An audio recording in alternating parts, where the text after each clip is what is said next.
ਵਾਹਿਗੁਰੂ ਜੀ ਕਾ ਖਾਲਸਾ ਵਾਹਿਗੁਰੂ ਜੀ ਕੀ ਫਤਿਹ।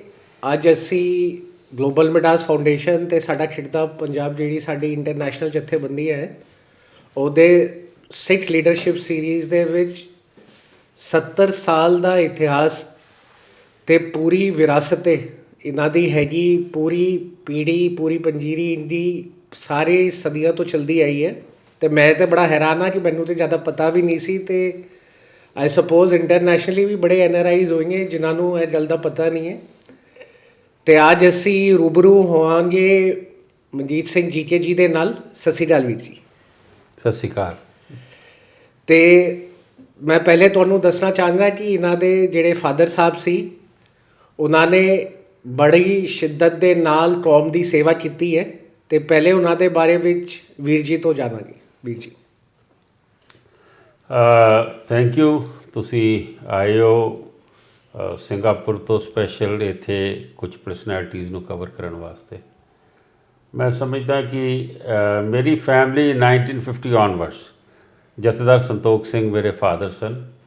1950 'ਚ ਮਾਸਟਰ ਤਾਰਾ ਸਿੰਘ ਜੀ ਨੇ ਪਹਿਲੀ ਵਾਰੀ ਸ਼੍ਰੋਮਣੀ ਅਕਾਲੀ ਦਲ ਦਿੱਲੀ 'ਚ ਬਣਾਇਆ ਔਰ ਉਹਦੇ 'ਚ ਜਥੇਦਾਰ ਸੰਤੋਖ ਸਿੰਘ ਉਹਨਾਂ ਦੀ ਮੇਨ ਟੀਮ ਦੇ ਹਿੱਸੇ ਸਨ, ਜਿੱਥੇ ਹੋਰ ਜਥੇਦਾਰ ਅਵਤਾਰ ਸਿੰਘ ਕੋਹਲੀ, ਜਥੇਦਾਰ ਹਰਬੰਸ ਸਿੰਘ ਫਰੰਟੀਅਰ ਸਾਹਿਬ, ਜਥੇਦਾਰ ਰਛਪਾਲ ਸਿੰਘ ਜੀ, ਇਸ ਤਰੀਕੇ ਨਾਲ ਬਹੁਤ ਲੋਕ ਉਹਦੇ ਸਨ। ਜਥੇਦਾਰ ਜਸਵੰਤ ਸਿੰਘ ਹੋ ਗਏ। ਅਤੇ ਗੁਰੂ ਦੀ ਬਖਸ਼ਿਸ਼ ਰਹੀ ਕਿ ਆਪਣੇ ਸਮੇਂ ਦੇ ਵਿੱਚ ਉਹਨਾਂ ਨੇ ਜੋ ਚੀਜ਼ਾਂ ਲਈਆਂ, ਕਿ ਜੇ ਮੈਂ ਗੁਰਦੁਆਰਿਆਂ ਦੀ ਜਗ੍ਹਾ ਜ਼ਮੀਨਾਂ ਦੀ ਗੱਲ ਕਰ ਲਵਾਂ, ਗੁਰਦੁਆਰਿਆਂ ਦੀ ਦਿੱਲੀ ਸਿੱਖ ਗੁਰਦੁਆਰਾ ਕਮੇਟੀ ਜਾਂ ਦਿੱਲੀ ਦੇ ਵਿੱਚ ਜਿਹੜੇ ਇਤਿਹਾਸਿਕ ਗੁਰਦੁਆਰੇ ਨੇ ਉਹਨਾਂ ਦੀ ਹਿਸਟਰੀ ਇਸ ਤਰ੍ਹਾਂ ਹੈ ਕਿ ਜਦੋਂ 1783 ਦੇ ਵਿੱਚ ਸਿੱਖਾਂ ਨੇ ਦਿੱਲੀ ਫਤਿਹ ਕੀਤੀ, ਬਾਬਾ ਬਗੇਲ ਸਿੰਘ, ਜੱਸਾ ਸਿੰਘ ਆਹਲੂਵਾਲੀਆ, ਜੱਸਾ ਸਿੰਘ ਰਾਮਗੜੀਆ, ਤਾਰਾ ਸਿੰਘ ਘੇਬਾ, ਮਹਾ ਸਿੰਘ ਸ਼ੁਕਰ ਚੱਕੀਆ, 5 ਜਰਨੈਲ ਆਏ ਸੀ ਜਿਨ੍ਹਾਂ ਨੇ ਦਿੱਲੀ ਫਤਿਹ ਕੀਤੀ ਸੀ।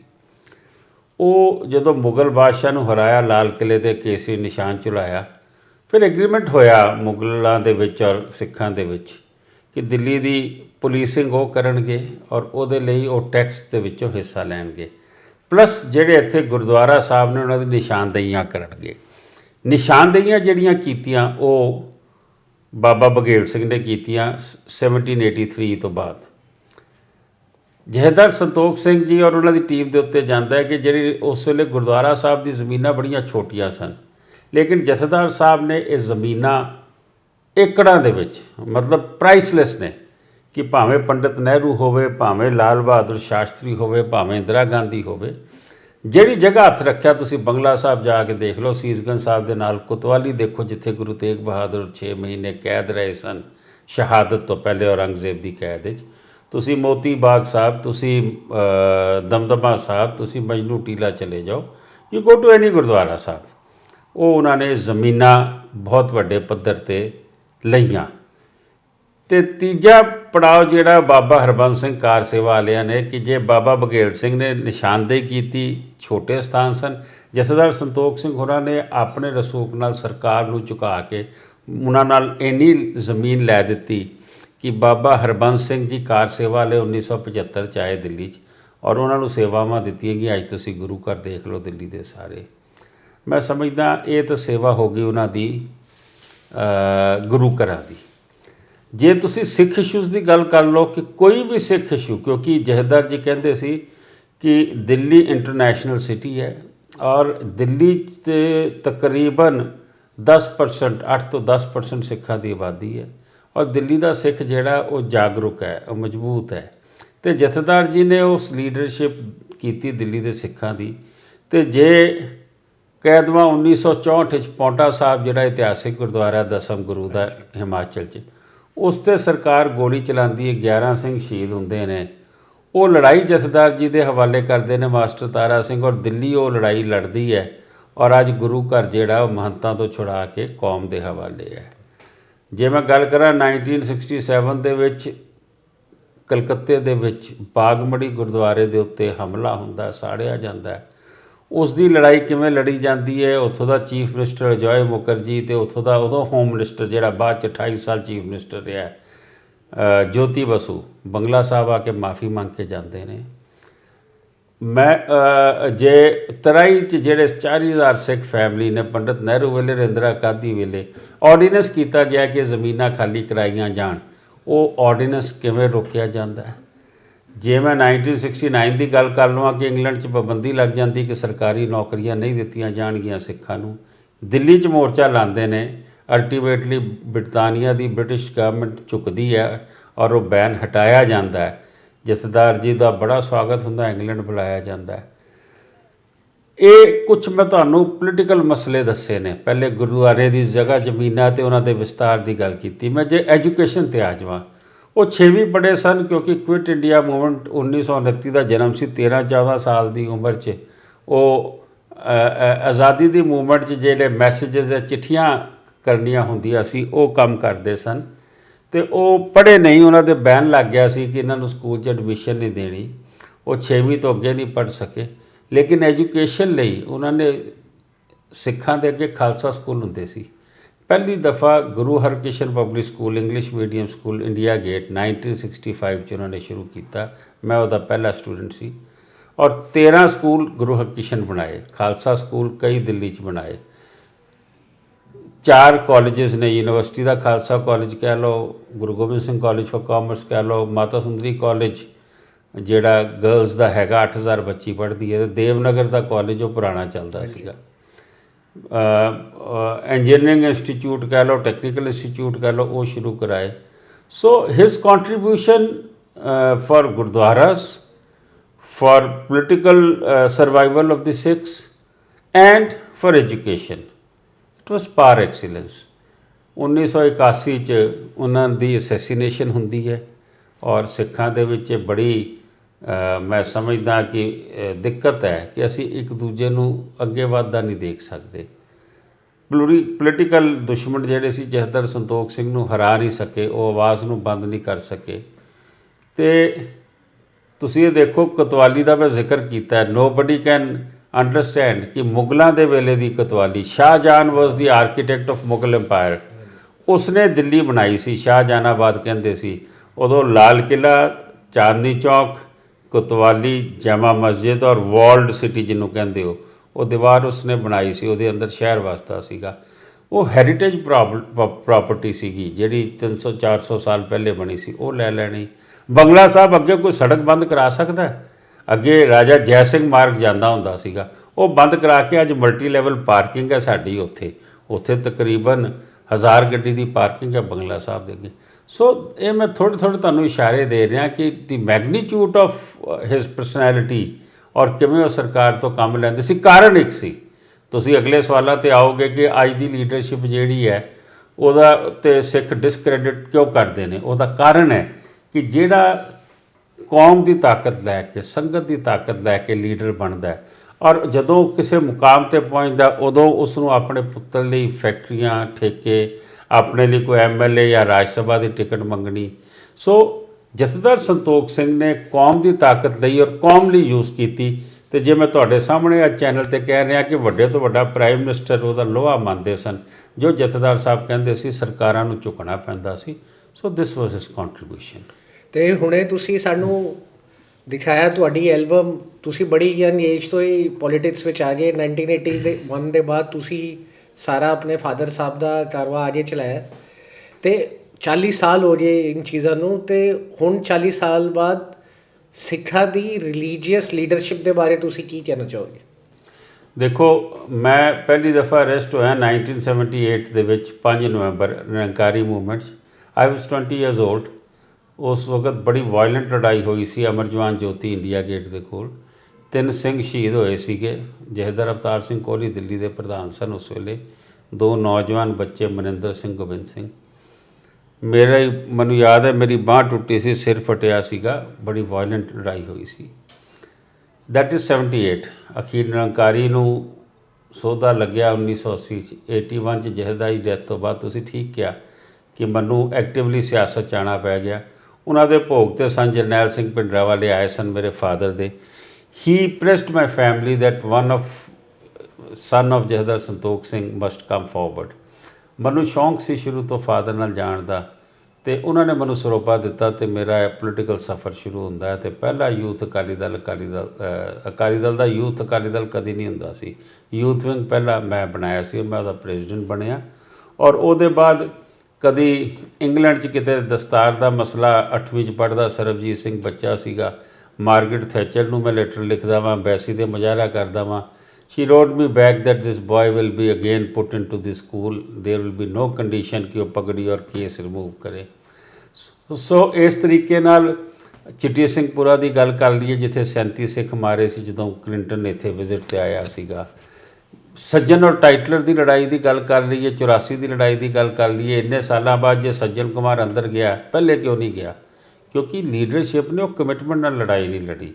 ਗੁਰੂ ਦੀ ਬਖਸ਼ਿਸ਼ ਹੈ ਕਿ ਅਸੀਂ ਕਮਿਟਮੈਂਟ ਨਾਲ ਲੜਾਈ ਲੜੀ, ਸੱਜਣ ਕੁਮਾਰ ਅੰਦਰ ਗਿਆ ਔਰ ਬੜੀ ਛੇਤੀ ਦੇਖੋਗੇ ਟਾਈਟਲਰ ਵੀ ਅੰਦਰ ਜਾਏਗਾ।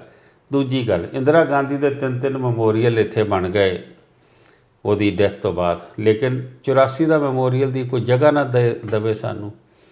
ਸੋ ਉਹ ਮੈਂ ਸਮਝਦਾ ਵਾਂ ਕਿ 1984 ਦਾ ਮੈਮੋਰੀਅਲ ਪਾਰਲੀਮੈਂਟ ਦੇ ਸਾਹਮਣੇ ਬਣਾਉਣਾ, ਔਰ ਇੰਦਰਾ ਜਦੋਂ ਕਾਂਗਰਸ ਦਾ ਰਾਜ ਹੈ ਉਦੋਂ ਮੈਂ ਉਹਦਾ ਨੀਂਹ ਪੱਥਰ ਰੱਖਦਾ ਵਾਂ। That is a big achievement ਕਿ ਅਸੀਂ ਕੌਮ ਦਾ ਮੈਸੇਜ ਸਰਕਾਰ ਨੂੰ ਦਿੱਤਾ, ਉਹਨਾਂ ਕਾਤਲਾਂ ਨੂੰ ਦਿੱਤਾ ਕਿ ਅਸੀਂ ਡਰਦੇ ਨਹੀਂ ਹਾਂ, ਅਸੀਂ ਜੀਣਾ ਜਾਣਦੇ ਔਰ ਸਿਰ ਚੁੱਕ ਕੇ ਜੀਣਾ ਜਾਣਦੇ ਹਾਂ। ਅੱਜ ਜਾ ਕੇ ਤੁਸੀਂ ਵਿਜ਼ਿਟ ਕਰੋ 1984 ਦਾ ਮੈਮੋਰੀਅਲ, ਪਾਰਲੀਮੈਂਟ ਦੇ ਆਪੋਜ਼ਿਟ ਰਕਾਬਗੰਜ ਸਾਹਿਬ ਦੇ ਬਾਹਰ ਚੌਂਕ ਦੇ ਉੱਤੇ। ਸੋ ਮੈਂ ਸਮਝਦਾ ਵਾਂ ਕਿ ਬੜੇ ਐਸੇ ਔਖੇ ਕੰਮ ਸਨ। ਹੁਣ ਜੇ ਪੰਜਾਬੀ ਸੈਕਿੰਡ ਲੈਂਗੁਏਜ ਦੀ ਲੜਾਈ 1964 'ਚ ਜਥੇਦਾਰ ਸੰਤੋਖ ਸਿੰਘ ਨੇ ਸ਼ੁਰੂ ਕੀਤੀ, 2003 ਦੇ ਵਿੱਚ ਸੈਕਿੰਡ ਲੈਂਗੁਏਜ ਸਟੇਟਸ ਦਿਵਾਉਣ ਦਾ ਕੰਮ ਮੇਰੇ ਜ਼ਿੰਮੇ ਆਇਆ ਤੇ ਕਈ ਫਾਦਰ ਦੇ ਕੰਮ ਕੀਤੇ ਹੋਏ ਅੱਗੇ ਮੈਨੂੰ ਕਰਨੇ ਪਏ ਔਰ ਉਹ ਅਸੀਂ ਅੱਗੇ ਚਲਾਏ। ਜੇ ਮੈਂ ਗੱਲ ਕਰ ਲਵਾਂ, ਦਿੱਲੀ ਦੇ ਇਤਿਹਾਸਿਕ ਗੁਰਦੁਆਰੇ 9 ਹੁੰਦੇ ਸੀਗੇ। 10ਵਾਂ ਇਤਿਹਾਸਿਕ ਗੁਰਦੁਆਰਾ 1962 'ਚ ਜਥੇਦਾਰ ਸੰਤੋਖ ਸਿੰਘ ਜੀ ਨੇ, ਮੇਰੇ ਫਾਦਰ ਨੇ ਕਿਹਾ ਕਿ ਬੰਦਾ ਸਿੰਘ ਬਹਾਦਰ ਦਿੱਲੀ 'ਚ ਸ਼ਹੀਦ ਹੋਇਆ ਕੁਤਬ ਮੀਨਾਰ ਦੇ ਕੋਲ, ਬਖਤਿਆਰ ਕਾਕੀ ਕੀ ਦਰਗਾਹ। ਉਹ ਕਮੇਟੀ ਬਣਾਈ 1962 'ਚ, doctor Ganda Singh head of department Punjabi university Patiala ਸਨ। ਉਹਨਾਂ ਨੇ ਉਹ ਜਗ੍ਹਾ ਲੱਭੀ ਜਿੱਥੇ ਉਹਨਾਂ ਨੂੰ ਸ਼ਹੀਦ ਕੀਤਾ ਗਿਆ ਸੀ। ਉਹ ਜਗ੍ਹਾ ਲੈ ਕੇ ਉੱਥੇ 10ਵਾਂ ਇਤਿਹਾਸਿਕ ਗੁਰਦੁਆਰਾ ਬਣਿਆ, ਕੋਈ ਮਕਾਨ ਖਰੀਦੇ ਉਹਦੇ ਆਲੇ ਦੁਆਲੇ। 300 ਸਾਲਾ ਸ਼ਹੀਦੀ ਸ਼ਤਾਬਦੀ ਆਈ ਔਰ ਉਹ ਸ਼ਤਾਬਦੀ ਮਨਾਉਣ ਦਾ ਮੌਕਾ ਮੈਨੂੰ ਮਿਲਿਆ ਕਿ ਜਿਹਨੂੰ ਬਹੁਤ ਵੱਡੇ ਲੈਵਲ 'ਤੇ ਦੁਨੀਆ ਨੂੰ ਪਤਾ ਲੱਗਿਆ ਬਾਬਾ ਬੰਦਾ ਸਿੰਘ ਬਹਾਦਰ ਕੌਣ ਸੀ। ਪ੍ਰਾਈਮ ਮਿਨਿਸਟਰ ਮੋਦੀ ਆਉਂਦਾ ਇੰਡੋਰ ਸਟੇਡੀਅਮ 'ਚ 25,000 ਸਿੱਖਾਂ ਦੇ ਵਿੱਚ। ਕੁਤਬ ਮੀਨਾਰ 'ਤੇ ਪਹਿਲੀ ਦਫਾ ਪ੍ਰੋਗਰਾਮ ਹੁੰਦੇ ਨੇ। ਇਤਿਹਾਸ ਨੂੰ ਅਸੀਂ ਕਿਵੇਂ ਕੱਢ ਕੇ ਲਿਆਏ ਹਾਂ ਕਿ ਕਿਸੇ ਨੂੰ ਪਤਾ ਹੀ ਨਹੀਂ ਸੀਗਾ ਕਿ ਸਿੱਖਾਂ ਨੇ ਲਾਲ ਕਿਲ੍ਹਾ ਫਤਿਹ ਕੀਤਾ 1783, ਜਿਵੇਂ ਮੈਂ ਤੁਹਾਨੂੰ ਜ਼ਿਕਰ ਕੀਤਾ। ਉੱਥੇ ਫਤਿਹ ਦਿਵਸ ਮਨਾਉਣਾ ਲਾਲ ਕਿਲ੍ਹੇ ਦੇ ਉੱਤੇ, ਮੈਂ ਸਮਝਦਾ ਹਾਂ ਆਪਣੇ ਆਪ ਦੇ ਵਿੱਚ ਬੜੀ ਵੱਡੀ ਗੱਲ ਸੀਗੀ। 5 ਸਾਲ ਲਗਾਤਾਰ 2014 ਤੋਂ ਲੈ ਕੇ 2018 ਤੱਕ ਮੈਂ ਮਨਾਇਆ। ਲੱਖ ਬੰਦਾ ਆਉਂਦਾ ਸੀਗਾ, 2 ਦਿਨ ਦਾ ਪ੍ਰੋਗਰਾਮ ਹੁੰਦਾ ਸੀ। ਮੇਰੇ ਤੋਂ ਬਾਅਦ ਕਮੇਟੀ ਨਹੀਂ ਬਣਾ ਸਕੀ, reason best known to them. So ਅਸੀਂ ਐਸੇ ਗੁਰੂ ਨੇ ਕੰਮ ਕਰਾਏ ਨੇ। ਜੇ ਐਜੂਕੇਸ਼ਨ 'ਚ ਮੈਂ ਚਲੇ ਜਾਵਾਂ, minority status for my colleges, ਜੇ ਸੇਂਟ ਸਟੀਫਨ ਔਰ ਮੁਸਲਿਮ ਕਾਲਜਾਂ ਕੋਲ, ਜੈਨ ਕਾਲਜਾਂ ਕੋਲ ਹੈਗਾ, ਸਾਡੇ ਕੋਲ ਕਿਉਂ ਨਹੀਂ ਸੀਗਾ? ਉਹ ਲਿਆ ਅਸੀਂ।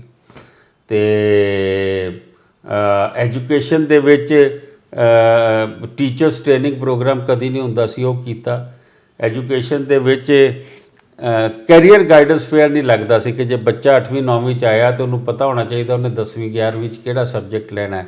ਉਹ ਅਸੀਂ ਉਹਨਾਂ ਦੇ ਐਪਟੀਚਿਊਡ ਟੈਸਟ ਕਰਾਉਣਾ, ਪ੍ਰੋਫੈਸ਼ਨਲਸ ਬੁਲਾਉਣੇ, ਇਹ ਪਹਿਲੀ ਦਫਾ ਅਸੀਂ ਇਹ ਕੰਮ ਸ਼ੁਰੂ ਕੀਤਾ ਸੀਗਾ।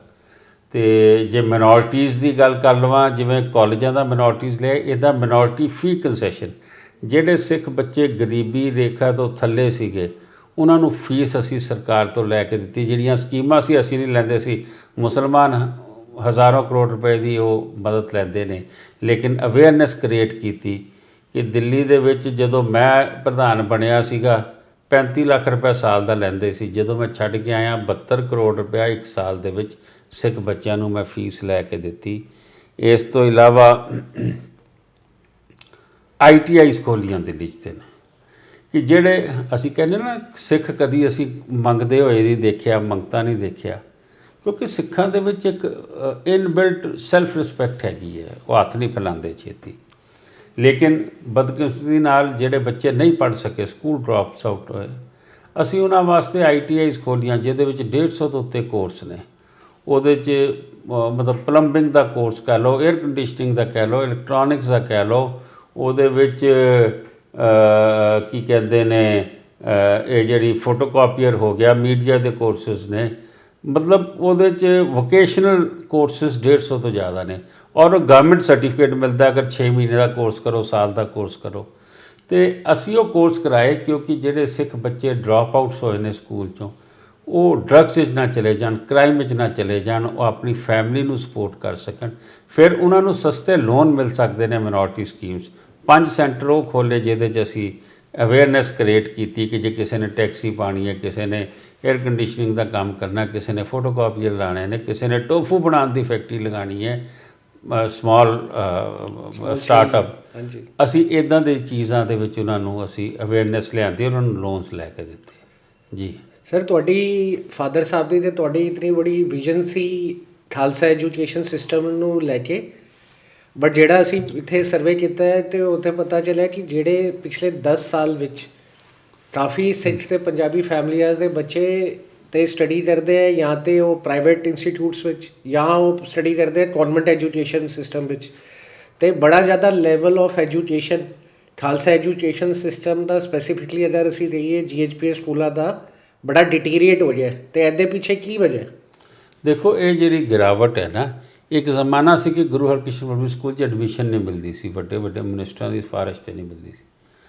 ਇਹ ਸਾਡਾ ਸਿਸਟਮ ਕੋ ਪਿਛਲੇ 20 ਸਾਲਾਂ 'ਚ ਡਿੱਗਣਾ ਸ਼ੁਰੂ ਹੋਇਆ। ਜਥੇਦਾਰ ਜੀ ਦੇ ਵੇਲੇ ਕੋਈ ਵੀ ਮੈਂਬਰ ਨੂੰ ਦਿੱਲੀ ਸਕੂਲਾਂ ਦਾ ਚੇਅਰਮੈਨ ਨਹੀਂ ਬਣਾਇਆ ਜਾਂਦਾ ਸੀਗਾ। ਦਿੱਲੀ ਦੇ ਵੱਡੇ ਵੱਡੇ ਸਰਦਾਰ, educationist, professionals, lawyers, doctors, retired ਜੱਜਿਸ, ਇਹਨਾਂ ਨੂੰ ਬਣਾਇਆ ਜਾਂਦਾ ਸੀ। ਜਦ ਤੋਂ ਇਹ ਸਿਸਟਮ ਸ਼ੁਰੂ ਹੋ ਗਿਆ ਇਲੈਕਸ਼ਨ ਦਾ ਔਰ ਇਹ ਮੈਂਬਰਾਂ ਨੂੰ ਖੁਸ਼ ਕਰਨ ਦਾ, ਉਹ ਕਰਕੇ ਗਿਰਾਵਟ ਆਈ। ਉਹਦੇ ਕਰਕੇ ਸਕੂਲਾਂ ਦੇ ਵਿੱਚ ਉਹਨਾਂ ਦੀ ਜਿਹੜੀ ਐਜੂਕੇਸ਼ਨਲ ਪਾਲਿਸੀ ਸੀ ਉਹਨੂੰ ਕੰਪਰੋਮਾਈਜ਼ ਕੀਤਾ, ਉਹਦੇ 'ਚ ਅਪਾਇੰਟਮੈਂਟਸ ਗਲਤ ਹੋਈਆਂ। ਮੈਂ ਸਮਝਦਾ ਕਿ these are the main reason ਕਿ ਜਿਹਦੇ ਕਰਕੇ ਇਹਦੇ 'ਚ ਗਿਰਾਵਟ ਆਈ ਹੈ। And we have to work hard. ਸਾਡੇ ਕੋਲ ਮਤਲਬ ਜੇ ਮੈਂ 13 ਸਕੂਲ ਗੁਰੂ ਹਰਕ੍ਰਿਸ਼ਨ ਕਹਿ ਰਿਹਾ ਵਾਂ, ਖਾਲਸਾ ਸਕੂਲ ਮਿਲਾ ਕੇ ਅਸੀਂ 22-25 ਸਕੂਲ ਨੇ ਸਾਡੇ ਕੋਲ ਦਿੱਲੀ ਦੇ ਵਿੱਚ। ਸਾਨੂੰ ਉਹਦਾ ਐਜੂਕੇਸ਼ਨ ਲੈਵਲ ਚੁੱਕਣਾ ਪਏਗਾ ਔਰ ਡਰਾਸਟਿਕਲੀ ਚੁੱਕਣਾ ਪਏਗਾ, ਬੜੇ ਕਦਮ ਚੁੱਕਣੇ ਪੈਣਗੇ ਉਸ ਨੂੰ ਵਾਪਸ ਲਈ ਤੇ ਲਿਆਉਣ ਨੂੰ। ਜਿਹੜੀ ਗੱਲ ਤੁਸੀਂ ਕਹੀ ਹੈ ਮੈਂ ਉਸ ਨਾਲ ਐਗਰੀ ਕਰਦਾ ਕਿ ਉਹ ਸਟੈਂਡਰਡ ਡਾਊਨ ਹੋਇਆ ਹੈ ਜੀ। Sir, Delhi Sikh Gurdwara management committee ਦੇ ਵਿੱਚ ਸਿਰਫ ਇੱਕ ਹੀ ਫੀਮੇਲ ਮੈਂਬਰ ਹੈਗੀ ਐਗਜ਼ੀਕਿਊਟਿਵ, ਵੀ ਰਣਜੀਤ ਕੌਰ ਜੀ। ਅਤੇ ਅਗਰ ਤੁਸੀਂ ਦੇਖਿਓ 1925 ਵਿੱਚ ਜਦ ਪਹਿਲੀ ਵਾਰ ਇਲੈਕਸ਼ਨ ਹੋਏ ਸੀ ਐਂਡ ਗੁਰਦੁਆਰਾ ਕਮੇਟੀ ਬਣੀ ਸੀ, ਅਤੇ ਅਕਾਲੀ ਦਲ ਜਿਹੜਾ ਜਿੱਤਿਆ ਸੀ ਉਹਨੂੰ 90% ਵੋਟਾਂ ਫੀਮੇਲ ਕੈਂਡੀਡੇਟਸ ਦੀ ਮਿਲੀ ਸੀ, ਉਹਦੀ ਵਜ੍ਹਾ ਤੋਂ ਜਿੱਤਿਆ ਸੀ। ਅਤੇ ਅੱਜ ਦਿੱਲੀ ਦੇ ਵਿੱਚ ਲੇਡੀਜ਼ ਦੀ ਪਾਰਟੀਸਪੇਸ਼ਨ, ਵੂਮਨਸ ਦੀ ਪਾਰਟੀਸਪੇਸ਼ਨ ਕਿੱਥੇ ਵੀ ਨਹੀਂ ਹੈ, ਅਤੇ ਇਹਦੇ ਪਿੱਛੇ ਕੀ ਕਾਰਨ ਹੈ? ਦੇਖੋ, ਹੁਣ ਇਲੈਕਸ਼ਨ ਹੋ ਕੇ ਹਟੀ ਹੈ। ਮੈਂ 5 ਟਿਕਟਾਂ ਲੇਡੀਜ਼ ਨੂੰ ਦਿੱਤੀਆਂ ਸੀਗੀਆਂ। ਮੇਰੀ ਪਾਰਟੀ ਨੇ ਸਭ ਤੋਂ ਵੱਧ ਸੀਟਾਂ ਲੇਡੀਜ਼ ਨੂੰ ਦਿੱਤੀਆਂ, ਲੇਕਿਨ ਅਨਫੋਰਚੂਨੇਟਲੀ ਉਹ 5 ਹੀ ਨਹੀਂ ਜਿੱਤ ਸਕੀਆਂ। ਇਹਦੇ 'ਚ ਲੇਡੀਜ਼ ਨੂੰ ਵੀ ਅੱਗੇ ਆਉਣਾ ਚਾਹੀਦਾ ਹੈ ਔਰ ਲੋਕਾਂ ਨੂੰ ਵੀ ਇਹ ਸਮਝਣਾ ਚਾਹੀਦਾ ਕਿ ਬੀਬੀਆਂ ਨੂੰ ਸਾਨੂੰ ਬਣਦਾ ਹੱਕ ਦੇਣਾ ਚਾਹੀਦਾ। ਉਹਨਾਂ ਨੂੰ ਲੈ ਕੇ ਆਈਏ, ਉਹਨਾਂ ਦੀ ਕਮਿਟਮੈਂਟ ਜਿਹੜੀ ਹੈ ਸਾਡੇ ਕੋਲੋਂ ਜ਼ਿਆਦਾ ਮਜ਼ਬੂਤ ਹੁੰਦੀ ਹੈ। They are more focused. ਅਸੀਂ ਤਾਂ ਕਈ ਸਿਆਸੀ ਰੀਜ਼ਨ ਕਰਕੇ ਵੀ ਬੰਦੇ ਦਾਏਂ ਬਾਏਂ ਹੋ ਜਾਂਦੇ ਨੇ, ਹੋਰ ਵੀ ਗੱਲ ਹੈ, but I think participation of ladies is a must and I tried my best but was not successful. ਅਤੇ ਤੁਸੀਂ ਜਿਹੜੀ ਕਰੰਟ ਸਿਚੁਏਸ਼ਨ ਹੈਗੀ ਦਿੱਲੀ ਗੁਰਦੁਆਰਾ ਦੀ, ਅਤੇ ਬੜੇ ਸਾਰੇ ਅਸੀਂ ਔਰ ਵੀ ਦੇਖੇ, ਇੱਕ ਔਰ ਪ੍ਰੋਬਲਮ ਹੈ, ਜਿੰਨੇ ਵੀ ਸੇਵਾਦਾਰ ਹੈ ਉਹਨਾਂ ਦੀ ਸੈਲਰੀ ਸਿਰਫ 8 ਤੋਂ 10 ਹਜ਼ਾਰ ਹੈ, ਅਤੇ ਇਹ 8 ਤੋਂ 10 ਹਜ਼ਾਰ ਵਿੱਚ ਦਿੱਲੀ ਜੈਸੇ ਸਿਟੀ ਵਿੱਚ ਸਰਵਾਈਵ ਕਰਨਾ ਬੜਾ ਮੁਸ਼ਕਿਲ ਹੈ। ਅਤੇ ਉਹਨਾਂ ਦੀ ਸੈਲਰੀ ਦਾ ਕੋਈ ਸਕੇਲ ਜਾਂ ਸੈਲਰੀ ਵਿੱਚ ਬੜਾਵਾ ਕਿਉਂ ਨਹੀਂ ਮਿਲਦਾ? ਮੈਂ ਜਦੋਂ 2013 ਦੇ ਵਿੱਚ ਮੈਨੂੰ ਸੇਵਾ ਮੇਰੀ ਪ੍ਰੈਜ਼ੀਡੈਂਟਸ਼ਿਪ ਦੀ ਸੰਗਤ ਦੇ ਆਸ਼ੀਰਵਾਦ ਨਾਲ 7 ਤੋਂ 8 ਹਜ਼ਾਰ ਸੇਵਾਦਾਰ ਤਨਖਾਹ ਲੈਂਦਾ ਸੀ। ਮੈਂ ਆਉਂਦੇ ਹੀ ਤਨਖਾਹ ਡਬਲ ਕਰ ਦਿੱਤੀ, 15 ਤੋਂ 17 ਹਜ਼ਾਰ ਕੀਤੀ। ਉਹਦਾ ਰੀਜ਼ਨ ਇਹ ਹੋਇਆ ਕਿ 1 ਕਰੋੜ 47 ਲੱਖ ਮਹੀਨੇ ਦੀ ਸੈਲਰੀ ਦਾ ਬਿੱਲ ਹੁੰਦਾ ਸੀ, ਉਹ 3 ਕਰੋੜ ਹੋ ਗਿਆ। ਉਸ ਤੋਂ ਇਲਾਵਾ ਉਹਨਾਂ ਦੇ ਬੱਚਿਆਂ ਦੇ ਐਜੂਕੇਸ਼ਨ ਲਈ ਜਿਹੜੀ ਅਸੀਂ ਵਜ਼ੀਫਾ ਦਿੰਦੇ ਸੀ ਉਹ ਵਧਾ ਦਿੱਤਾ। ਅਸੀਂ ਉਹਨਾਂ ਵਾਸਤੇ ਸ਼ਗਨ ਸਕੀਮ ਸ਼ੁਰੂ ਕੀਤੀ ਕਿ ਜੇ ਕੁੜੀ ਦਾ ਵਿਆਹ ਹੈ ਤਾਂ 51,000 ਰੁਪਇਆ ਉਹਨਾਂ ਨੂੰ ਸ਼ਗਨ ਦਿੱਤਾ ਜਾਏਗਾ, ਜੇ ਮੁੰਡੇ ਦਾ ਵਿਆਹ ਹੈ ਤਾਂ 31,000 ਰੁਪਇਆ ਦਿੱਤਾ ਜਾਏਗਾ। ਲੱਖੀ ਸ਼ਾਹ ਬੰਜਾਰਾ ਹਾਲ ਜਿਹੜਾ ਜਿੱਥੇ ਮੇਰੀ ਬੇਟੀ ਦੀ ਸ਼ਾਦੀ ਹੋਈ ਸੀ ਰਕਾਬਗੰਜ ਸਾਹਿਬ, ਅਗਰ ਕੋਈ ਸਟਾਫ ਦੇ ਬੱਚੇ ਦੀ ਸ਼ਾਦੀ ਹੈ ਤਾਂ ਉਹਦਾ ਕਿਰਾਇਆ ਤਕਰੀਬਨ 3 ਲੱਖ ਹੈ। ਜੇ ਪੂਰਾ ਹਾਲ ਲਵੋ ਤਾਂ ਘੱਟ ਲਵੋ, ਅੱਧਾ ਲਵੋ ਤਾਂ ਘੱਟ ਹੈ। ਅਤੇ ਉਹਨਾਂ ਨੂੰ ਫ੍ਰੀ ਆਫ ਕਾਸਟ ਉਹਨਾਂ ਨੂੰ ਉਹ ਹਾਲ ਦਿੱਤਾ ਜਾਏਗਾ ਅਵੇਲੇਬਿਲਟੀ ਦੇ ਉੱਤੇ। ਔਰ ਇਸ ਤੋਂ ਇਲਾਵਾ ਉਹਨਾਂ ਦੇ ਮੈਡੀਕਲ ਇੰਸ਼ੋਰੈਂਸ, ਫਿਰ ਡੈਥ ਦੇ ਉੱਤੇ ਜੇ ਉਹਨਾਂ ਦੀ ਡੈਥ ਹੋ ਜਾਏ ਤਾਂ ਵਿਚਾਰੇ ਨੂੰ ਮਸਾਂ ਹੀ 4 5 6 7 ਲੱਖ ਰੁਪਏ ਮਿਲਦਾ ਸੀਗਾ।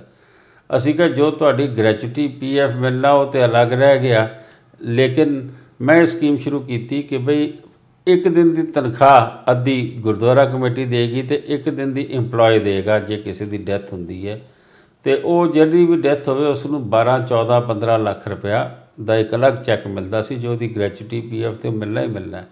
ਸੋ ਬੜੀਆਂ ਸਕੀਮਾਂ ਅਸੀਂ ਸ਼ੁਰੂ ਕੀਤੀਆਂ ਔਰ ਇਹ ਸਟਾਫ ਕੋਲੋਂ ਜਾ ਕੇ ਤੁਸੀਂ ਪੁੱਛ ਸਕਦੇ ਹੋ ਕਿ ਸਾਡੇ ਟੈਨਿਓਰ ਦੇ ਵਿੱਚ ਅਸੀਂ ਉਹਨਾਂ ਨੂੰ ਕਿਵੇਂ ਤਰੱਕੀਆਂ ਦਿੱਤੀਆਂ ਜਾਂ ਕਿਵੇਂ ਤਨਖਾਹ ਵਧੀ ਔਰ ਕਿਵੇਂ ਸਹੂਲਤਾਂ ਦਿੱਤੀਆਂ। ਅਤੇ ਉਹ ਸਕੀਮਾਂ ਹੁਣ ਕੰਟੀਨਿਊ ਚੱਲ ਰਹੀਆਂ ਜਾਂ ਉਹ ਬੰਦ ਹੋ ਗਈ ਹੈ? ਉਹਦੇ 'ਚੋਂ ਕੁਛ ਇਹਨਾਂ ਨੇ ਬੰਦ ਰੱਖੀਆਂ ਨੇ, ਕੁਛ ਚਲਾ ਰਹੇ ਨੇ, ਲੇਕਿਨ ਮੈਂ ਸਮਝਦਾ ਕਿ ਚਲਾਉਣੀ ਚਾਹੀਦੀ ਹੈ। ਜਿਹੜਾ ਸਟਾਫ ਹੈ ਜੇ ਉਹਦਾ ਢਿੱਡ ਨਹੀਂ ਭਰਿਆ ਹੋਏਗਾ ਹਾਂਜੀ ਅਤੇ ਉਹ ਕੀ ਕੰਮ ਕਰੇਗਾ? ਉਹ ਚੋਰੀ ਚਕਾਰੀ ਕਰੇਗਾ।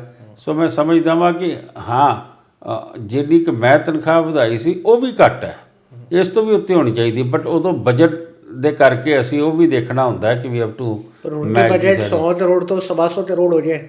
ਹਾਂ ਆਈ ਨੋ ਬਜਟ ਉਹਨਾਂ ਦਾ ਵੱਧ ਗਿਆ, ਲੇਕਿਨ ਪਤਾ ਨਹੀਂ ਕੀ ਵਜ੍ਹਾ ਹੈ ਕਿ ਉਹ ਨਹੀਂ ਕਰ ਪਾ ਰਹੇ। ਅੱਛਾ, ਮੇਰਾ ਦੂਜਾ ਸਵਾਲ ਹੈ ਸਰ, ਬੜੇ ਸਾਰੇ ਲੋਕਾਂ ਦਾ ਕਹਿਣਾ ਹੈ ਕਿ ਅਕਾਲ ਤਖਤ ਦੇ ਜਥੇਦਾਰਾਂ ਦਾ ਸਿਸਟਮ ਬਿਲਕੁਲ ਅਲੱਗ ਹੋਣਾ ਚਾਹੀਦਾ ਹੈ।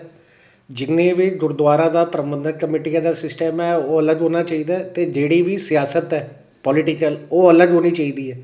ਬਟ ਹੁਣ ਤਾਂ ਇਹ ਸਭ ਮਿਕਸ ਹੋ ਗਿਆ ਅਤੇ ਇਹ ਬਹੁਤ ਬੜਾ ਕਾਰਨ ਹੈ ਕਿ ਪੰਜਾਬ ਦੇ ਵਿੱਚ ਵੀ ਸਾਡੀ ਕੌਮ ਬਿਲਕੁਲ ਥੱਲੇ ਆ ਗਈ ਹੈ ਅਤੇ ਪੂਰੇ ਦੇਸ਼ ਵਿੱਚ ਵੀ ਉਹਦਾ ਕੋਈ ਸੁਣਵਾਈ ਨਹੀਂ ਹੈ। ਅਤੇ ਜਿਹੜਾ ਰੀਸੈਂਟਲੀ MCD ਇਲੈਕਸ਼ਨ ਹੋਏ ਉਹਦੇ ਵਿੱਚ ਵੀ ਤੁਸੀਂ ਦੇਖਿਆ ਤਾਂ ਦੁਬਾਰਾ ਉਹ ਮਿਕਸਅਪ ਹੋ ਗਿਆ ਕਿ ਦਿੱਲੀ ਸਿੱਖ ਗੁਰਦੁਆਰਾ ਮੈਨੇਜਮੈਂਟ ਕਮੇਟੀ ਆਈ ਅਤੇ ਉਹਨਾਂ ਨੇ ਓਪਨਲੀ ਕਿਹਾ ਕਿ ਸਪੋਰਟ ਦਿੱਤਾ BJP ਨੂੰ ਵੋਟ ਡਾਲਣ ਲਈ। ਅਤੇ ਇਹਦੇ ਬਾਰੇ ਤੁਹਾਡਾ ਕੀ ਕਹਿਣਾ? ਦੇਖੋ, ਦਿੱਲੀ ਗੁਰਦੁਆਰਾ ਕਮੇਟੀ ਦਾ ਕੰਮ ਇਹ ਨਹੀਂ ਹੈ ਕਿ ਕਿਹਨੂੰ ਵੋਟ ਪਵਾਉਣੀ ਕਿਹਨੂੰ ਨਹੀਂ ਪਵਾਉਣੀ, ਪਰਸਨਲ ਰਾਏ ਤੁਸੀਂ ਕੁਝ ਵੀ ਰੱਖ ਸਕਦੇ ਹੋ। ਦਿੱਲੀ ਗੁਰਦੁਆਰਾ ਕਮੇਟੀ ਦਾ ਕੰਮ ਹੈ ਕਿ ਸਿੱਖੀ ਦਾ ਪ੍ਰਚਾਰ ਪ੍ਰਸਾਰ। ਦਿੱਲੀ ਕਮੇਟੀ ਦਾ ਕੰਮ ਹੈ ਕਿ ਜੇ ਸਿੱਖਾਂ ਨੂੰ ਕੋਈ ਮੁਸੀਬਤ ਹੋਵੇ ਸਰਕਾਰ 'ਤੇ ਪ੍ਰੈਸ਼ਰ ਬਣਾਵੇ। ਮੈਂ ਸਮਝਦਾ ਕਿ ਇਹ ਲੋਕ ਜਿਹੜੇ ਅੱਜ ਦਿੱਲੀ ਗੁਰਦੁਆਰਾ ਕਮੇਟੀ 'ਚ ਬੈਠੇ ਨੇ ਇਹ ਪਰਸਨਲ ਮਫਾਦ ਕਰਕੇ, ਹੁਣ ਜੇ ਕੰਪੈਰੀਜ਼ਨ ਹੋ ਜਾਵੇ, ਜਿਵੇਂ ਮੈਂ ਤੁਹਾਨੂੰ ਦੱਸਿਆ ਕਿ ਮੈਂ ਜਿਹੜੇ ਕੰਮ ਕਰਾਏ ਨੇ ਜਾਂ ਜਸਦਰ ਸੰਤੋਖ ਸਿੰਘ ਦੇ ਤਾਂ ਮੁਕਾਬਲੇ ਕੋਈ ਜਾ ਹੀ ਨਹੀਂ ਸਕਦਾ, ਕਿਉਂਕਿ ਅਸੀਂ ਕਦੀ ਸਰਕਾਰ ਤੋਂ ਆਪਣੇ ਲਈ ਕੁਝ ਨਹੀਂ ਮੰਗਿਆ। ਹੁਣ ਜਿਹੜੇ ਬੈਠੇ ਨੇ ਉਹਨਾਂ ਨੇ ਆਪ ਇਲੈਕਸ਼ਨਾਂ ਲੜਨੀਆਂ ਨੇ, ਉਹਨਾਂ ਦੀ ਸਰਦਾਰਨੀ ਸਾਹਿਬਾਂ ਨੇ ਵੀ ਇਲੈਕਸ਼ਨਾਂ ਲੜਨੀਆਂ ਨੇ, ਉਹਨਾਂ ਨੇ ਆਪਣੇ ਝੂਠੇ ਸੱਚੇ ਕੰਮ ਕਰਾਉਣੇ ਨੇ। ਮੈਂ ਸਮਝਦਾ ਵਾਂ ਕਿ ਉਹ ਸਰਕਾਰ 'ਤੇ ਉਹਦਾ ਜ਼ੋਰ ਘੱਟ ਜਾਂਦਾ। ਦਿੱਲੀ ਗੁਰਦੁਆਰਾ ਕਮੇਟੀ ਸ਼੍ਰੋਮਣੀ ਗੁਰਦੁਆਰਾ ਕਮੇਟੀ ਸਿਰਮੌਰ ਹਸਤੀ ਹੈ, ਉਹਦਾ ਕਿਤੇ ਨਾ ਕਿਤੇ ਪ੍ਰੈਸ਼ਰ ਘੱਟ ਜਾਂਦਾ ਹੈ। ਤੁਸੀਂ ਜਥੇਦਾਰ ਸਾਹਿਬ ਦੀ ਗੱਲ ਕੀਤੀ ਅਕਾਲ ਤਖਤ ਸਾਹਿਬ ਦੇ, ਉਹਦਾ ਅਪਾਇੰਟਮੈਂਟ ਦਾ ਸਿਸਟਮ ਗਲਤ ਹੈ ਕਿ ਉਸ ਨੂੰ SGPC ਅਪਾਇੰਟ ਕਰਦੀ ਹੈ ਅਤੇ ਇਹਦਾ ਮਤਲਬ ਹੈ ਕਿ ਹੀ is an employee of SGPC। ਮੈਂ ਸਮਝਦਾ ਉਹਨਾਂ ਦੇ ਸਿਲੈਕਸ਼ਨ ਦੇ ਉੱਤੇ ਕੌਮ ਨੂੰ ਜ਼ਰੂਰ ਕੰਮ ਕਰਨਾ ਚਾਹੀਦਾ। That should B N autonomous and independent body. Sir, Delhi ਦੇ ਵਿੱਚ ਜਿਹੜੇ ਲਾਸਟ ਵਿਧਾਨ ਸਭਾ ਇਲੈਕਸ਼ਨ ਹੋਏ ਸੀ ਉਹਦੇ ਵਿੱਚ 60 ਸੀਟਾਂ ਜਿਹੜੀ ਆਈ ਸੀ, ਮਤਲਬ 70 ਸੀਟਾਂ ਵਿੱਚ 62 ਸੀਟਾਂ ਆਮ ਆਦਮੀ ਪਾਰਟੀ ਨੂੰ ਆਈ ਅਤੇ ਉਹਨਾਂ ਦੇ 2 ਸਿੱਖ ਉਮੀਦਵਾਰ ਸੀ, ਪ੍ਰਹਲਾਦ ਸਿੰਘ ਸਾਨੀ ਜੀ ਐਂਡ ਜਰਨੈਲ ਸਿੰਘ ਜੀ। BJP ਦਾ ਕੋਈ ਵੀ ਨਹੀਂ ਹੈ। ਅਤੇ ਹੁਣ ਜਿਹੜੇ ਕਾਉਂਸਲਰ ਦੇ ਇਲੈਕਸ਼ਨ ਹੋਏ ਉੱਥੇ ਵੀ ਸਿੱਖਾਂ ਦੀ ਪਾਰਟੀਸਪੇਸ਼ਨ ਵੀ ਕੁਛ ਨਹੀਂ ਹੈ। ਅਤੇ ਅਗਰ ਓਵਰਆਲ ਇੰਡੀਆ ਵਿੱਚ ਦੇਖੇ ਤਾਂ ਪੰਜਾਬ ਦਿੱਲੀ ਮਿਲਾ ਕੇ ਟੋਟਲ ਸਿਰਫ ਉਹਨਾਂ ਦੀ 13 ਸੀਟਾਂ ਹੈਗੀ MP ਲੋਕ ਸਭਾ ਦੀ ਅਤੇ 7 ਸੀਟਾਂ ਹੈਗੀ ਰਾਜ ਸਭਾ ਦੀ। ਅਤੇ ਅਗਰ ਸਿੱਖ ਪਾਰਲੀਮੈਂਟ ਵਿੱਚ ਹੀ ਨਹੀਂ ਪਾਰਟੀਸਪੇਟ ਕਰਾਂਗੇ ਤਾਂ ਸਿੱਖ ਆਪਣੇ ਕੌਮ ਦੇ ਅਤੇ ਨੈਸ਼ਨਲ ਲੈਵਲ ਦੇ ਸਟੇਟ ਦੇ ਮੁੱਦੇ ਕਿੱਦਾਂ ਫਿਰ ਰੱਖਾਂਗੇ ਅਤੇ ਉਹਨਾਂ ਦਾ ਕੀ ਇਨਸਾਫ ਹੋਏਗਾ? ਅਤੇ ਉਹਦੇ ਬਾਰੇ ਤੁਹਾਡਾ ਕੀ ਕਹਿਣਾ? ਦੇਖੋ, ਮੈਂ ਸਮਝਦਾ ਕਿ ਸਿੱਖਾਂ ਨੂੰ ਮੇਨ ਸਟਰੀਮ ਪੋਲੀਟਿਕਸ 'ਚ ਆਉਣਾ ਚਾਹੀਦਾ। ਉਹਦੇ ਵਿੱਚ ਸਾਡੀ ਰਿਪਰੈਜ਼ੈਂਟੇਸ਼ਨ ਹੋਏਗੀ ਅਤੇ ਕੋਈ ਸਾਡੀ ਆਵਾਜ਼ ਚੁੱਕੇਗਾ ਉੱਥੇ ਬੈਠ ਕੇ। ਲੇਕਿਨ ਉਸ ਤੋਂ ਜ਼ਰੂਰੀ ਹੈ ਜਿਹੜਾ ਤੁਸੀਂ ਐਜੂਕੇਸ਼ਨ 'ਤੇ ਸਵਾਲ ਕੀਤਾ ਸੀ ਕਿ ਸਿੱਖ ਜਿਹੜੇ ਨੇ IAS IPS IRS IFS ਇਹਨਾਂ ਸਰਵਿਸਿਜ਼ ਦੇ ਵਿੱਚ ਬਿਲਕੁਲ ਨਹੀਂ ਜਾ ਰਹੇ। ਮੈਂ ਇਹ ਤਾਂ ਨਹੀਂ ਕਹਾਂਗਾ ਬਿਲਕੁਲ ਨਹੀਂ ਕਿ ਜੇ ਇੱਕ ਜਾਂ ਦੋ ਕੋਈ ਆਪਣੀ ਮਿਹਨਤ ਨਾਲ ਆ ਜਾਏ ਤੇ ਆ ਜਾਏ। ਸਾਡੀ ਗਿਣਤੀ ਉੱਥੇ ਵਧਣੀ ਬੜੀ ਜ਼ਰੂਰੀ ਹੈ, ਕਿਉਂਕਿ ਜੇ ਸਾਡੀ ਗਿਣਤੀ ਵਧੇਗੀ ਤਾਈਓ ਅਸੀਂ ਉੱਥੇ ਜਿਹੜੇ ਪਾਲਿਸੀਜ਼ ਬਣਾਉਂਦੀ ਹੈ ਸਰਕਾਰ, ਉਹਦੇ 'ਚ ਅਸੀਂ ਆਪਣੀ ਕੌਮ ਲਈ ਵੀ ਕੁਛ ਨਾ ਕੁਛ ਕਰਾ ਸਕਦੇ ਹਾਂ। So we are lacking on political front also and administrative services ਦੇ ਵਿੱਚ ਵੀ ਅਸੀਂ ਲੈਕ ਕਰ ਰਹੇ ਹਾਂ। ਜਿਵੇਂ ਆਪ ਨੂੰ ਮਜ਼ਬੂਤ ਕੀਤਾ ਹੈ ਕਿ ਅੱਜ ਅਮਰੀਕਾ ਦੀ ਸਰਕਾਰ ਨੂੰ ਉਹ ਕੰਟਰੋਲ ਕਰਦੇ ਨੇ। ਅੱਜ ਗਾਜ਼ਾ ਸਟ੍ਰਿਪ 'ਤੇ ਉਹਨਾਂ ਨੇ ਕਬਜ਼ਾ ਕਰਕੇ ਆਪਣਾ ਝੰਡਾ ਲਾ ਦਿੱਤਾ। ਕੋਈ ਇਸਲਾਮਿਕ ਮੁਲਕ ਜਿਹੜੇ ਤੇਲ ਕੱਢਦੇ ਨੇ ਉਹਨਾਂ ਵੱਲ ਦੇਖ ਨਹੀਂ ਸਕਦੇ। ਮੈਂ ਸਮਝਦਾ ਵਾਂ ਕਿ we need to learn from the Jews. Sir ਇੱਕ ਲਾਸਟ ਕੁਐਸਚਨ ਕਿ ਜਿਹੜਾ ਸਾਡੇ ਪੁਰਾਣੇ ਮਸਲੇ ਚੱਲ ਰਹੇ ਹਨ 1984 ਦੇ ਜਿਹੜੇ ਵਿਕਟਿਮਸ ਹੈ ਉਹਨਾਂ ਨੂੰ ਇਨਸਾਫ ਨਹੀਂ ਮਿਲਿਆ, ਬੰਦੀ ਸਿੱਖਾਂ ਦੀ ਰਿਹਾਈ ਨਹੀਂ ਹੋਈ, SYL ਦਾ ਮਸਲਾ ਹੈ, ਪੈਪਸੂ ਡਿਸੋਲਵ ਹੋਈ ਅਤੇ ਕਦੀ ਵੀ ਅੰਮ੍ਰਿਤਸਰ ਨੂੰ ਪੰਜਾਬ ਦੀ ਕੈਪੀਟਲ ਦਾ ਦਰਜਾ ਨਹੀਂ ਮਿਲਿਆ। ਅਤੇ ਇਹ ਹੁਣ ਤੱਕ ਨਹੀਂ ਹੋਇਆ। ਪਹਿਲੇ ਤਾਂ ਕਾਂਗਰਸ ਸੀ, ਫਿਰ ਹੁਣ BJP ਗੌਰਮੈਂਟ ਹੈ। BJP ਦੇ ਅੰਦਰ ਬੜੇ ਸਾਰੇ ਸਿੱਖਾਂ ਦੀ ਰਿਪਰੈਜ਼ੈਂਟੇਸ਼ਨ ਹੈ। ਤਾਂ ਤੁਹਾਨੂੰ ਕੀ ਲੱਗਦਾ ਹੈ ਕਿ ਇਹ ਕੀ ਵਜ੍ਹਾ ਹੈ ਜਿੱਥੇ ਅਸੀਂ ਖੜ੍ਹੇ ਸੀ ਅੱਜ ਤੋਂ 50 ਸਾਲ ਪਹਿਲੇ ਉੱਥੇ ਹੀ ਅੱਜ ਵੀ ਖੜ੍ਹੇ ਹਾਂ? ਗੱਲ ਇਹ ਹੈ ਕਿ ਜਿਹੜਾ ਅਕਾਲੀ ਦਲ ਸਭ ਤੋਂ ਵੱਡੀ ਆਰਗੇਨਾਈਜੇਸ਼ਨ ਹੈ ਸਿੱਖਾਂ ਦੀ, ਸਭ ਤੋਂ ਓਲਡੈਸਟ ਪਾਰਟੀ ਹੈ ਆਫਟਰ ਕਾਂਗਰਸ। ਕਾਂਗਰਸ ਸਭ ਤੋਂ ਪੁਰਾਣੀ, ਉਸ ਤੋਂ ਬਾਅਦ ਅਕਾਲੀ ਦਲ ਹੈ। ਮੈਂ ਸਮਝਦਾ ਕਿ ਅਕਾਲੀ ਦਲ ਦੀ ਲੀਡਰਸ਼ਿਪ ਨੇ ਪਿਛਲੇ 40-50 ਸਾਲਾਂ 'ਚ ਜਿਹੜੀਆਂ ਪੋਲਿਸੀਜ਼ ਲਈਆਂ ਨੇ ਉਹਦੇ 'ਚ ਉਹਨਾਂ ਦਾ ਆਪਣਾ ਇੰਟਰਸਟ ਨਜ਼ਰ ਆਇਆ, ਕੌਮ ਦਾ ਇੰਟਰਸਟ ਨਜ਼ਰ ਨਹੀਂ ਆਇਆ। ਔਰ ਉਹਦਾ ਕਾਰਨ ਹੈ ਕਿ ਅੱਜ ਸਿੱਖਾਂ ਦੀ ਹਾਲਤ ਹੈ ਕਿ SGPC ਦੀ ਗੱਲ ਸੁਣਨ ਨੂੰ ਤਿਆਰ ਨਹੀਂ ਹੈ ਸੈਂਟਰ। ਭਾਵੇਂ ਵੀਰ ਬਾਲ ਦਿਵਸ ਦੀ ਗੱਲ ਕਰ ਲਈਏ, ਨਾਮ ਚੇਂਜ ਦੀ, ਭਾਵੇਂ ਤੁਸੀਂ ਬੰਦੀ ਸਿੰਘਾਂ ਦੀ ਗੱਲ ਕੀਤੀ ਹੈ, ਸਾਡਾ ਉਹ ਅਸਰ ਘਟਿਆ ਹੋਇਆ। ਸਾਨੂੰ ਆਪਣੇ ਆਪ ਨੂੰ ਮਜ਼ਬੂਤ ਕਰਨਾ ਪਏਗਾ। ਸਰਕਾਰਾਂ ਆਪੇ ਹੀ ਝੁਕਣਗੀਆਂ। ਜੇ ਅਸੀਂ ਮਜ਼ਬੂਤ ਨਹੀਂ ਕਰਾਂਗੇ ਆਪਣੇ ਆਪ ਨੂੰ ਤਾਂ ਸਾਡਾ ਹਾਲ ਮਾੜਾ ਹੋਏਗਾ। ਅਤੇ ਸੰਗਤ ਲਈ ਅਤੇ NRI ਕਮਿਊਨਿਟੀ ਦੇ ਲਈ ਤੁਹਾਡਾ ਕੋਈ ਮੈਸੇਜ? ਮੈਂ ਸਮਝਦਾ ਕਿ ਸੰਗਤ ਨੂੰ ਮੈਂ ਇਹੋ ਗੱਲ ਕਹਾਂਗਾ ਕਿ ਜਦੋਂ ਇਲੈਕਸ਼ਨਸ ਆਉਂਦੀਆਂ ਉਹਦੇ 'ਚ ਪਾਰਟੀਸਪੇਟ ਕਰੋ। ਦਿੱਲੀ ਸਿਰਫ 32% ਵੋਟਾਂ ਪਈਆਂ ਸੀ ਦਿੱਲੀ ਗੁਰਦੁਆਰਾ ਕਮੇਟੀ ਇਲੈਕਸ਼ਨ 'ਚ, ਅਤੇ ਫਿਰ ਇਹੋ ਜਿਹੇ ਲੋਕ ਹੀ ਆਣੇ ਨੇ। Sangat should come out openly, vote for the person who they think that he will go in the main Gurdwara committee and work for them, not for himself। ਔਰ NRIs ਨੂੰ ਮੈਂ ਕਹਾਂਗਾ ਕਿ ਤੁਸੀਂ ਦੇਸ਼ ਦਾ ਨਾਮ ਰੌਸ਼ਨ ਕੀਤਾ ਹੈ, ਸਿੱਖੀ ਦਾ, ਪੰਜਾਬੀਅਤ ਦਾ ਨਾਮ ਰੌਸ਼ਨ ਕੀਤਾ ਹੈ। ਐਜੂਕੇਟ ਕਰੋ ਆਪਣੇ ਬੱਚਿਆਂ ਨੂੰ ਹੋਰ, ਤਾਂ ਕਿ ਤੁਸੀਂ ਉੱਥੇ ਪੋਲੀਟੀਕਲ ਤਾਕਤ ਵੀ MP ਬਣ ਕੇ ਕਈ ਮੁਲਕਾਂ 'ਚ ਨੇ ਸਾਡੇ, ਔਰ ਉੱਥੋਂ ਦੀ ਐਡਮਿਨਿਸਟ੍ਰੇਟਿਵ ਸਰਵਿਸਿਜ਼ ਦੇ ਵਿੱਚ, ਔਰ ਉੱਥੋਂ ਦੇ ਗਵਰਨਰਸ ਹੋਣ, ਪ੍ਰਾਈਮ ਮਿਨਿਸਟਰ ਹੋਣ, ਰਾਸ਼ਟਰਪਤੀ ਹੋਣ, ਉਹਨਾਂ ਤੱਕ ਆਪਣਾ ਇਨਫਲੂਐਂਸ ਕਰੋ। So that you should be part of that country in main stream. ਇਹ ਮੈਂ ਕਹਿਣਾ ਚਾਹਾਂਗਾ। ਅਤੇ ਸਾਡੇ ਚੈਨਲ ਨਾਲ ਗੱਲ ਕਰਨ ਲਈ ਧੰਨਵਾਦ। ਅਤੇ ਅੱਜ ਤੁਸੀਂ ਦੇਖਿਆ ਕਿ ਅਸੀਂ ਗੱਲ ਕੀਤੀ ਮਨਜੀਤ ਸਿੰਘ ਜੀਕੇ ਜੀ ਦੇ ਨਾਲ। ਉਹਨਾਂ ਦੀ ਵਿਰਾਸਤ ਜਿਹੜੀ ਉਹਨਾਂ ਦੇ ਫਾਦਰ ਸਾਹਿਬ ਨੇ ਕੀਤੀ, ਕੌਮ ਦੇ ਲਈ ਇਤਨੇ ਸਾਰੇ ਇਤਿਹਾਸਿਕ ਕੰਮ ਕੀਤੇ, GHPS ਦੀ ਨੀਂਹ ਰੱਖੀ। ਅਤੇ ਅਜੇ ਸਾਡੇ ਨਾਲ ਬਣੇ ਰਹੀਏ। ਵਾਹਿਗੁਰੂ ਜੀ ਕਾ ਖਾਲਸਾ, ਵਾਹਿਗੁਰੂ ਜੀ ਦੀ ਫਤਿਹ।